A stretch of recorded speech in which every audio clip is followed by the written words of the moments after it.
Cette semaine, j'ai mon dernier mariage de la saison. Je tire le bilan avec toi de cette saison de mariage où au final, elle était particulière parce que j'ai commencé YouTube.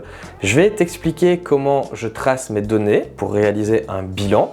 On va analyser ces données, voir ce qu'on peut en tirer et je parlerai aussi de ces premiers mois sur YouTube, mais c'est juste après ça. 3, 2, 1.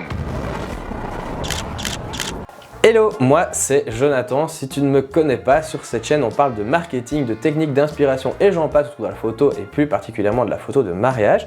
Donc si c'est quelque chose qui t'intéresse, n'hésite pas à t'abonner à la chaîne. Tu auras plein de contenu hyper intéressant sur le sujet. Alors aujourd'hui, je te propose une vidéo un peu différente car voilà, j'ai bientôt terminé ma saison de mariage. J'ai mon dernier mariage ce samedi et c'est donc l'heure de tirer le bilan.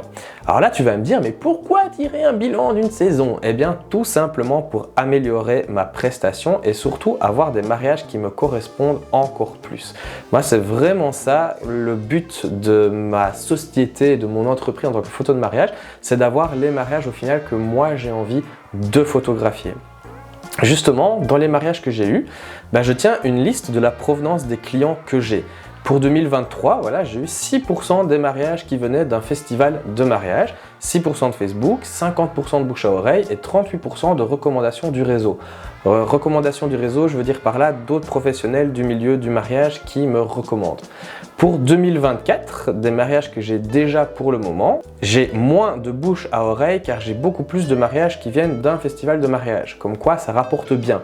D'ailleurs, si tu veux voir comment on se prépare à un festival du mariage, c'est juste par ici. J'ai moins de mariages qui viennent du réseau, mais c'est normal car ceux-là viennent généralement un petit peu plus tard dans l'année. Ce sont les derniers mariages au final que je signe, c'est toujours ceux de la dernière minute, c'est ceux-là. Alors je peux faire quoi avec ça? Eh bien justement, passons à l'analyse. Déjà, je peux voir que le festival de mariage me rapporte beaucoup pour l'année d'après. Donc parfait, je vais le refaire cette année. Donc il faut surtout capitaliser sur ce qui fonctionne. J'ai constaté aussi que les clients qui viennent à ce festival correspondent bien plus à mon client cible que ceux qui me contactent sur certaines plateformes. Si tu ne sais pas ce qu'est le client cible, justement c'est aussi par ici. Le bouche à oreille il fonctionne toujours bien, je suis content parce que au final ça veut dire que mes clients sont contents et que mon expérience client est bonne. Donc ça c'est vraiment top. Par contre j'ai remarqué que les clients qui venaient par Facebook ne correspondaient mais pas du tout à mon client cible. Du coup j'adapte. Je ne vais plus axer du tout ma communication via Facebook. Et je vois que je n'ai plus de mariage qui vient de cette plateforme, donc au final c'est réussi également. Par contre, tant qu'on parle des réseaux sociaux, je ne signe aucun mariage via Instagram. Par contre, je sais que les gens passent par Instagram, puis vont sur mon site internet et puis remplissent le formulaire de contact. Justement, parlons des moyens de contact. On peut voir que ma majorité des clients me contactent via mon site internet, puis Facebook, puis Instagram. Je signe ma majorité de mes mariages quand on me contacte via mon site. Par contre, je suis beaucoup contacté via Facebook, mais ça ne mène quasiment à rien. La conclusion de tout ça, je ne perds pas mon temps sur Facebook car mon client cible ne s'y trouve juste absolument pas. Voilà, quand les clients passent par mon site internet, généralement je signe le mariage, après je pourrais ajouter encore une donnée qui est mon taux de conversion après le rendez-vous. Et là je vois que ça se passe mais super bien, donc je peux tirer comme conclusion que le parcours client que fait mon client idéal, c'est qu'il me trouve via Instagram, il va sur mon site internet, me contacte, vient en rendez-vous et signe. Je sais que mon rendez-vous fonctionne. D'ailleurs, dis-moi justement en commentaire si ça pourrait t'intéresser que je fasse une prochaine vidéo sur le rendez-vous avec les clients. Parlons maintenant YouTube. Je vais être ici très transparent. Mon but de cette chaîne YouTube, c'est pas d'avoir des milliards de vues et des bazars comme ça, pas du tout. C'est juste de pouvoir proposer en fait autre chose aux photographes de mariage. Juste en fait de pouvoir aider, de partager et aussi de créer une communauté de personnes créatives et ouvertes d'esprit. Parce que je trouve que dans le milieu de la photo, sur les groupes Facebook, dans les Discord, etc., je trouve que l'ambiance parfois au niveau de la photo est assez très fermée, on reste sur ses positions. Voilà, ça c'est un petit peu un point qui me dérange, c'est pour ça que j'avais envie de faire cette chaîne YouTube pour justement essayer de trouver des gens ouverts d'esprit, qui n'ont pas peur de remettre en question ce qu'ils font et surtout de vouloir autre chose, de vouloir développer de l'artistique, de vouloir développer son entreprise, d'avoir vraiment des gens qui aiment créer en fait.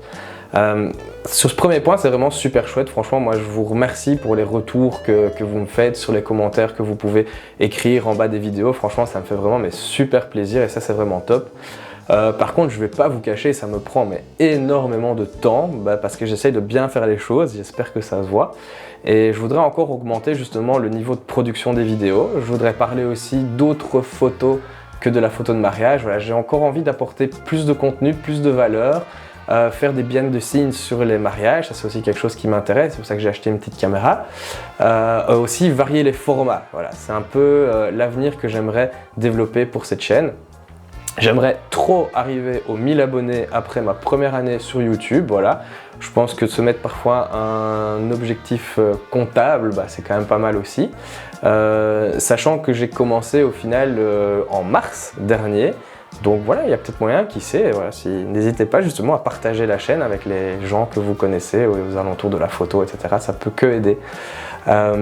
D'ailleurs, n'hésite pas à partager le plus possible au final mes vidéos et ma chaîne, et je vous remercie vraiment pour ce que vous pouvez faire parce que c'est vraiment top tous les messages que j'ai. Voilà, je redirai jamais assez, mais encore merci. Et j'ai encore un peu de mal à lire les contenus qui vont fonctionner. Par exemple, pour moi, la vidéo sur le client cible, je vais être très franc, pour moi c'est la plus importante de la chaîne, pourtant c'est pas celle qui décolle. Par contre, de la technique au flash, ça s'envole. Donc voilà, on apprend, on évolue et c'est bien aussi. C'est vraiment une chouette aventure et j'espère qu'elle va encore continuer super longtemps avec vous à mes côtés. Et si cette vidéo t'a aidé, n'hésite pas à soutenir la chaîne en t'abonnant, en laissant un pouce bleu, un commentaire, en la partageant car ça m'aide beaucoup. Et on se retrouve bientôt pour une prochaine vidéo. D'ici là, prends des initiatives, sors de ta zone de confort et n'oublie pas que c'est en faisant qu'on apprend. À la prochaine, salut!